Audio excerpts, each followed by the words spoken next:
Hey there everyone, welcome to another virtual wild encounter here at the Memphis Zoo. My name is Max, I'm an animal interpreter here at the zoo, and I'm joined by my good friend Bandit the bull snake. Now to continue with this week's theme, we're going to be talking about New Year, New You, or New Year's resolutions. And for today, we're talking about getting over your fears. And that's because Bandit's fear is clowns. No, I'm just kidding. We're not going to be talking about clowns today. We're actually going to be talking about snakes, because as you're probably aware, a lot of people are afraid of snakes. And this is because of how they're depicted in stories and pop culture. And when I started out as a keeper here, I myself was a little bit nervous around them. But once I learned more about them, I realized they're not nearly as scary and intimidating as a lot of people think. First of all, for those of you wondering, bull snakes, even though they look like a venomous snake, are actually non-venomous. They eat their food by constricting or wrapping around it, or as I like to say, giving it a nice, tight, affectionate hug.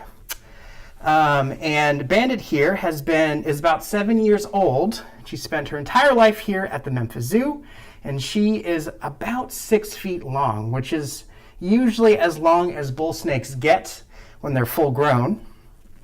And they can live usually between up to 15 years at the most, but she's probably not going to get any larger than this. But the reason I have her out today is because I want to talk a little bit about snake behavior. Something that I figured out very quickly is that snakes are not out to go and bite you. The only time a snake would ever bite you is if you smell like their favorite type of food, which would be a rodent. So unless you have a rodent-themed perfume, you should be fine. But that's also part of the reason why we make sure to wash our hands when we're handling mammals and then switch over to reptiles. And the other reason a snake might bite you is if they are afraid and they feel like they can't get away from you. Because as it turns out, there's absolutely no species of snake that want to eat people, and there's no species of snake that want to go out and bite people. It usually happens when they're startled and they get afraid. But something that I have figured out working with snakes is that much like people, they have different moods and feelings, and they have different ways in which they show those moods or feelings. For example, when our snakes feel like they don't want to come out and engage with us, we make sure to give our snakes, just like all of our other animals, choice and control. And the way they communicate that to us is by hissing very loudly or sometimes shaking the back of their tail. That's their way of saying, I'm not in the mood today, leave me alone. So we make sure to give them plenty of space, and that way we respect their feelings and make sure that there's no accidents that might happen. And I must say, in all my years of zookeeping, I have never had a bad experience with any snakes at all. Now, that hissing and shaking of the tail is actually a defense mechanism for bull snakes like this, because they realize that they look a lot like the venomous rattlesnake, so they can confuse a lot of predators that may want to eat them, like mammals or sometimes raptors like hawks. And they shake the tip of their tail and they puff themselves up and they hiss. And whatever is trying to eat them probably thinks, oh, this might be venomous, I'm not going to take my chance. Now, as you can see right now, Bandit is sticking her tongue out. Any reasons as to why she's doing that? Well, she's not teasing you. She's actually smelling, because they use their sense of smell by sticking their tongue out to find their way around and find their food as well. The reason a snake's tongue is forked is because it helps them to figure out what direction their food might be in. And what happens is they lick the air and get those scent molecules in the air, bring their tongue into their mouth and push it up against the roof of their mouth, against their Jacobson's organ, to help them figure out exactly what is going on around them. And as I mentioned earlier, this is one of the easier ways that bandits or snakes find their way around. But a little suggestion for if you're ever out walking in the grass or the woods and you want to make sure that you don't run into any snakes, the best thing you can do is, as you're walking, make sure to stomp your feet really loudly. That's because snakes, unlike lizards, don't have ears, so they can't hear. Instead, they feel for vibrations. And considering how much larger we are than the snakes here in North America, they are probably going to think, oh, I don't want to mess with you. I'm going to go slither away and find somewhere safe. Now, if you do come across any venomous snakes, you should treat them the same way as any other snakes that you may see.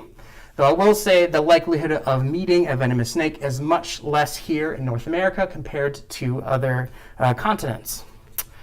Now, you should make sure to give them plenty of space, at least 2 feet, and leave them alone because we don't want to startle them, and because you are so much larger, you may end up scaring them as well. Plus, it is difficult to figure out when a snake is sleeping. Any idea why? It's because they don't have eyelids. So when they're sleeping, they look like this. So you're not always sure when you might be waking them up by accident. And I don't know about you, but when I get woken up suddenly, I get a little bit cranky too. But the reason that snakes don't have any eyelids is because their body is covered in scales, and over their eyes they have a specialized scale. So as they get bigger and grow, they have to shed all their scales because they can't stretch like a human skin, and that includes shedding those scales over their eyes. All right, well, those are some fun facts about snakes and Bandit as well, Bandit the bull snake. I want to make sure that I give you all plenty of time for questions, so I'm not just rambling for the next few minutes. So let's see what kind of questions you have. Well, thank you, Max. We have a lot of great questions here in the comment section. Keep them coming in. We'll get to them as you ask them. First comes from Bella. Do we train with Bandit? We do actually train with Bandits. Part of the ways that we establish choice and control is Bandit has figured out that when we take a pillowcase, which is her main way of traveling so she doesn't get stuck in anything, up to her enclosure, she can slither in, and that's her way of saying, yeah, you know what, I want to go somewhere new, or I want to come engage with you. If she decides not to slither into that pillowcase, then we make sure to give her space and leave her alone for a little bit as well. So that's one of the ways that we train with our snakes.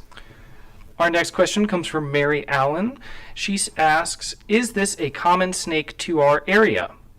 So bull snakes, I should have meant this earlier, thank you for reminding me, aren't actually native to Tennessee. You can find them in the southwest United States, probably in western Texas, New Mexico, and Arizona as well. And they love to be in grasslands and areas with a lot of loose soil because they love to dig in the ground. The reason they're called bull snakes is not because they hate the color red, but if you look at Bandit's head right here, you'll see it's kind of triangular shaped. And that's because she uses it as a shovel to push loose soil out of the way, making it easier for her to dig, which is very important now during the winter because, as you may know, snakes are cold-blooded. So they rely on an outside source, mainly the sun, to keep them warm. And when it's not as warm out and the sun's not out, they have to find somewhere nice and warm underground. All right, thank you for all the questions. We're getting a few more in from Michelle and Alexandria.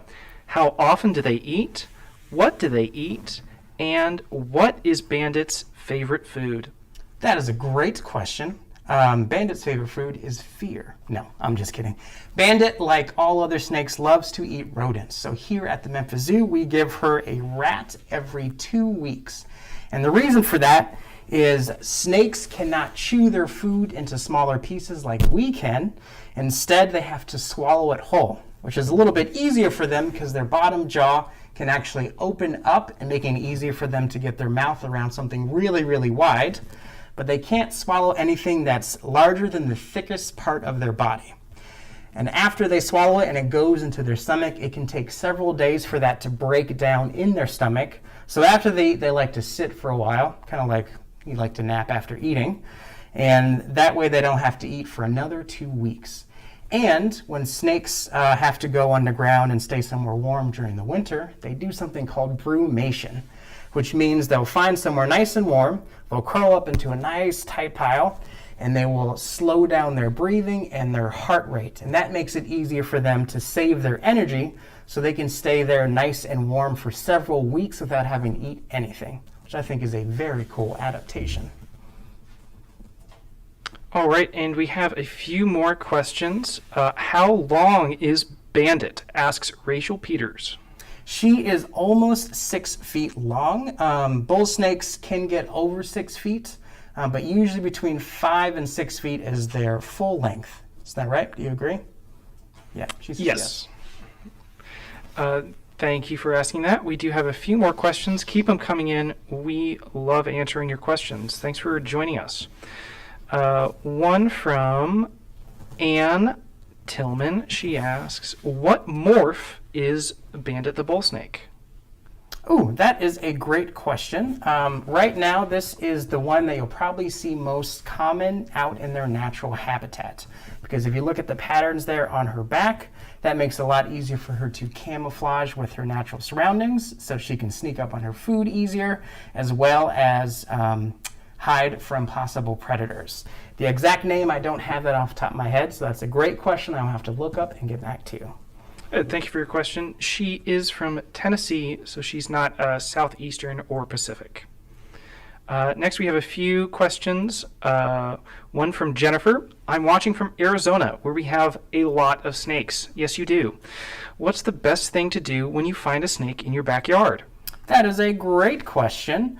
The best thing you can do is, if it is somewhere that it could end up hurting itself or maybe end up getting into your house, finding a safe way to move it to a new area. And it's best to call a professional to be able to do that, just to relocate them. But honestly, snakes, when you see them, the best thing to do is to leave them alone and observe them from a distance. Because snakes are actually great to have around your home because they can help save money on pest control. Because as I mentioned earlier, they love to eat small rodents, sometimes even eggs, and sometimes small birds. But because they like to eat mice and rats, that helps to control the rodent population. Not to say that rodents are bad, however, it's very easy for there to be too many of them, and that's how they end up spreading disease or taking resources from other animals or ending up inside your home. So having a snake around is actually a pretty helpful thing. But if you want to make sure that you interact with it in a safe way, give it plenty of space. Well, thank you. We have a few shout-outs I'd like to mention. Tiara, thanks for the shout-out. And a Walt Peterson. He says, excellent interpretation. Oh, thank you, Walt. And I'll pass along your shout-out. Thank you, Walt. You can keep those questions coming in. We'll be on air for about 5 or so more minutes, but if your questions keep coming in, we'll keep answering them. So thank you all for participating. We have one last question from Aliana. What kind of enrichment does Bandit like? Ooh, well, as we mentioned earlier, bull snakes in their natural habitat love to dig around. So for enrichment, for those of you not familiar, enrichment is different kinds of things that we give our animals to keep them mentally stimulated, give them something to play with, and stuff to investigate as well. And for a bull snake like Bandit here, we love to give her lots of different kinds of things to dig through. So usually the really large box with some loose soil in there, sometimes even some newspaper strips that can be scented with something, just to give her something to go dig around in, get her head submerged a little bit, and give her a good reason to go explore as well. All right, thank you for your question. We do have a few more if you'd like to answer them. Chelsea asks, what would you recommend as the first step to help someone get over a fear of snakes? That is a great question. And I would say the first step, at least what worked for me, is doing some research first, because the more you learn about them, the less mythical they seem, and the more you realize that they're not actually mean or aggressive at all. And what are some safe ways to engage with them? Because by learning more about them, you can figure out what exactly has caused snake bites in the past. And most snake bites, not all of them, but most of them, especially ones that happen out in the wild, is usually because of people getting way too close to the snake and not respecting it or giving it space. So do some research, learn about them, ask some questions, and I think that'll go a long way to help you learn more about them and for them to seem less scary as well. All right, that sounds like a great idea. Learning things is always a great way to conquer your fears. Information is power. And these questions are great as well. We have a few more from Rachel and Anna. Is she bred in human care? And does Bandit like baths? Ooh, great questions. Number one, she has spent her entire life in human care. Having been born, being taken care of people, which is part of the reason why she is one of our ambassador animals, because she is so comfortable coming out and engaging with people and participating in programs just like this. And our snakes, including Bandit, love to get baths, but not in the way they have to, scrub their scales clean. It actually is great to have that extra moisture because it helps them to shed their scales easier. So on a weekly basis, we like to soak all of our snakes to let them hang out in some nice warm water, get nice and wet as well. And then when it is time for them to shed their scales, it's a lot easier for them to do.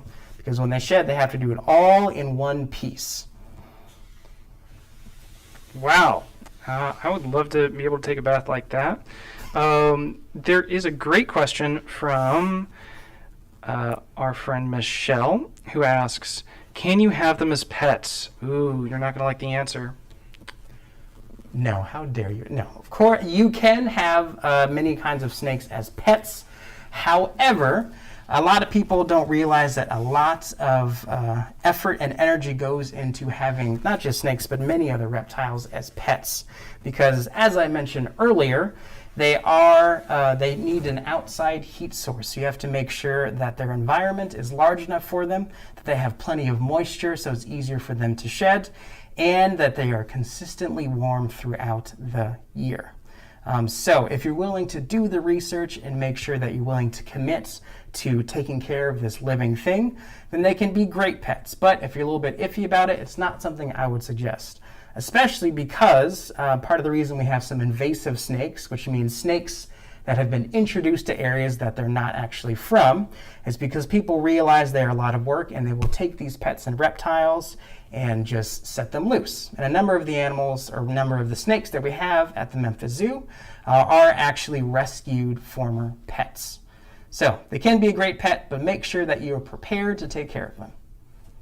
Wow, thank you for that answer. I will definitely do my research before thinking about adopting a snake or having a snake in my home.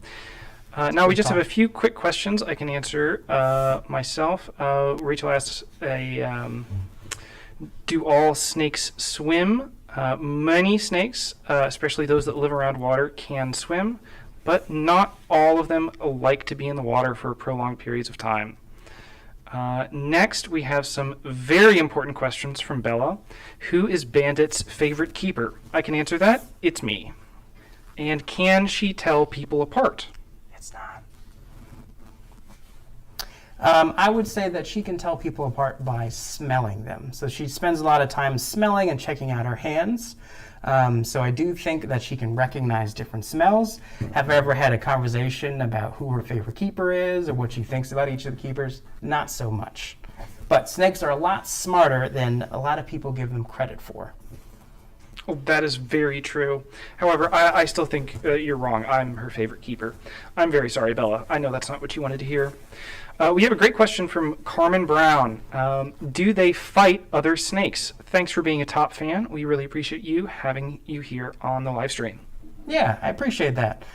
So snakes do sometimes have to fight with one another, especially if they're feeling territorial. But a lot of people confuse bull snakes for the king snake, which is known for actually eating venomous or rattlesnakes as well. Because the king snakes do eat other snakes, and they can do that because they have the muscle power to constrict another snake and then swallow it. Bull snakes prefer to keep their distance. However, if there's an issue with territory or figuring out what space is theirs, they can sometimes fight with one another. Wow, that's really impressive. I definitely do not want to mess with a king snake, especially if I'm feeling particularly venomous. It happens a lot. Yeah, well, I want to thank you guys all for coming to our live stream.